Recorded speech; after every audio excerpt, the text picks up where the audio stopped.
Ketika usia tumbuh remaja, Laila Sari makin menajamkan hati untuk berkesenian. Kali ini, ia benar-benar tak bisa terpisahkan lagi dari dunia seni. Didikan sang ibu dan ayah tirinya makin membuat Laila Sari yakin bahwa hanya seni yang bisa membuatnya bahagia. Di tiap galok hari yang bergulir, Laila Sari terus memupuk impian untuk bisa menjejak panggung berkesenian profesional. Dan impian itu terus ia dekap hingga usianya memanjang tinggi. Lagi kecil itu nggak punya perasaan jadi apa, tapi aku jadinya itu udah agak ya gadis kecil lah. Aku ngelihat orang-orang tuh kok begini gitu, banyak juga aku kepengen seperti itu gitu. Ada juga ya, ada yang bisa nyanyi itu dulu kan, ada penyanyi kecil ya dulu juga ada gitu, cuman nggak setenar kayak sekarang begitu terus gitu ya, nggak. Dulu juga udah ada, cuman ya gitu, kapan aku kayak seperti itu gitu.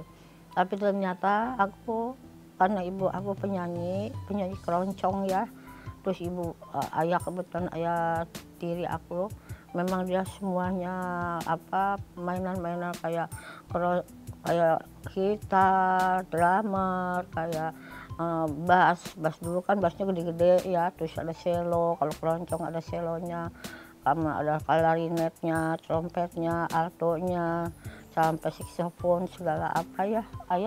Ayah tiri aku pinter gitu, banyak juga dia ngambil tuh murid-murid gitu ya untuk belajar sama ayah. Udah.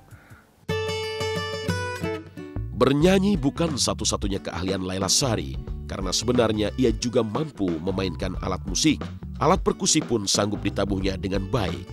Disinilah Laila juga merasakan betapa dalam dirinya ada gelegak hasrat yang lebih menggelora lagi. Sebuah gelagak hati yang terasa riuh kala dirinya menyanyikan lagu-lagu berirama kencang, keras ala rocker. Jadi aku kalau di rumah suka dikasih ajaran sama ibu, sama ayah gitu ya, ayah tiri aku. Terus ya aku belajar nyanyi. Malah tadinya aku belajar drummer apa. Terus sama ibu dilarang, jangan kalau drummer nanti kakinya gede sebelah, katanya gitu. Aku nurut, ya udahlah, nggak boleh gitu. Iya ya udah Nur, jangan. Ibu aku kalau manggil aku kan Nur, nggak usah, anak perempuan lagi nggak pantas katanya masa belajar drummer. Padahal aku seneng juga sebetulnya belajar drummer. Kalau lagi ibu aku nggak ada, aku nyolong. Ya enak ya nih. Jadi kalau ini dulu, ini diajar ini dulu, terus mukulnya apa gitu, aku seneng. Misalnya ada ibu aku nggak mainin gitu. Kalau nggak ada baru aku belajar. Tapi akhirnya aku nggak boleh. Ya udah, apa yang aku pengen bisa di antara ini ya. Udah belajar piul, katanya piul aja, perempuan pantas main piul. Aku main piul, belajar, udah ngekok udah nggak enak, ini mah lemah gitu. Aku nggak suka, maunya yang gimana gitu, jangan yang lemah gitu. Aku seneng yang keras kayak apa gitu. Tengah kota Jakarta adalah kampung legenda tempat lahirnya para artis. Di sini pula berdiri sebuah panggung berkesenian dengan nama yang sama. Laila Sari yang menghabiskan masa remajanya di tempat itu akhirnya benar-benar menyelami dunia keartisannya di sana. Dari Tangkiwut, Laila Sari akhirnya mampu menjebol dinding popularitas yang di saat itu sulit digapai. Mulai aku terjun di film layar lebar, aku main, suka jadi anak, diminta, aduh Laila Sari gini tuh. Dulu ada kan kalau di Lokasari, pensiun Parak dulu namanya, bukan kayak sekarang kan Lokasari, dulu kan pensiun Parak gitu ya. Jadi kita karena di situ banyak artis, di situ banyak artis di situ. Nah udah termasuk aku semua lah orang artis itu. Jadi di situ yang sekarang yang disebut Tangkiwut lah gitu ya di situ. Jadi kalau nyari artis kan suka ke situ, ke Tangkiwut. Jadi aku dicalonin buat jadi ini. Nah pada waktu itu saya dicari anak perempuan ada 3 atau 4 gitu buat memerankan film itu Air Mata Ibu gitu ya. Udah gitu, wah ini cocok nih ceritanya juga cocok gitu. Kayaknya aku punya lagunya gitu ya. Saya juga gitu. Tapi saya belaga pilon agak nggak mau ini. Terus akhirnya main di situ. Ya itu judulnya filmnya Air Mata Ibu. Terus aku mulailah tuh kaprah di film itu di layar lebar. Dulu mah belum ada sinetron ya. Jadi aku main lagi di ini di film. Kalau sebagai penyanyi, saya sendiri namanya adiknya gitu ya. Kadang-kadang Mbak Lela nih kalau mau nyanyi suka juga kan kondisinya nggak bagus. Cuma kalau dia udah di atas panggung, itu kayaknya hilang semuanya. Dia eksis banget itu. Begitupun sebagai pemain.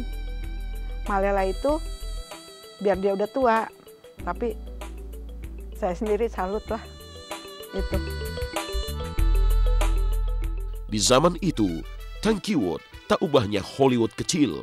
Di sana berjejer rumah-rumah yang dihuni oleh para seniman. Sebuah perkampungan yang memberi warna pada dunia berkesenian di republik ini. Tinggal di Tangkiwut dirasakan Laila Sari sebagai berkah hidup yang sulit dilukiskan dengan kata. Karena di Tangkiwut, ia menimba banyak ilmu, juga kaya akan pengalaman yang membuat kemampuan akting dan menyanyinya makin berisi. Boleh dibilang, Laila Sari dan Tangkiwut adalah sebuah cerita tak terpisahkan. Ibarat pagi dan malam yang selalu berdampingan meski berbeda waktu, namun terasa manfaatnya. Jadi bikin komplek di situ untuk khusus orang-orang yang ya seniman lah gitu di situ. Ya udah, 1-2 yang tukang saxophone yang dari orang Palembang, yang tukang trompet orang dari Palembang juga, yang orang gitarnya dari Jakarta, yang dari Bandung, yang jadi kumpul di situ. Jadi macam-macam udah kumpul semua. Ya sampai kita di situ ya terkenal lah.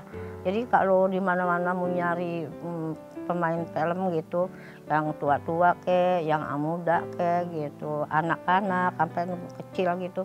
Jadi ke situ ke Tangki gitu. Dulu tuh Tangki kan aja ya. Ya di ini aja film gitu. Dulu kan film ada film Burung Merpati, terus Bengawan Solo kan. Saya tuh kalau dulu waktu itu kan tapi waktu belum nikah sih. Ya kenalnya di bintang film itu gitu. Tapi kalau soal suara sih bagus ya. Apalagi kalau dia secara mainnya gitu. Paling bagus. Komplit lah di situ ya, penyanyinya, pendramanya, penarinya.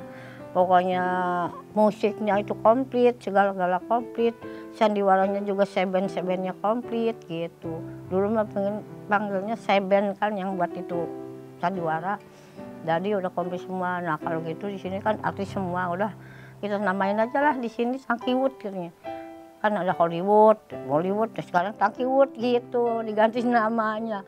Jadi ya akhirnya diresmiin, udah nih, udah makanan ini nih ya, kita ini baca doa aja nih, biar diresmiin aja sekalian, jadi Tangkiwut gitu.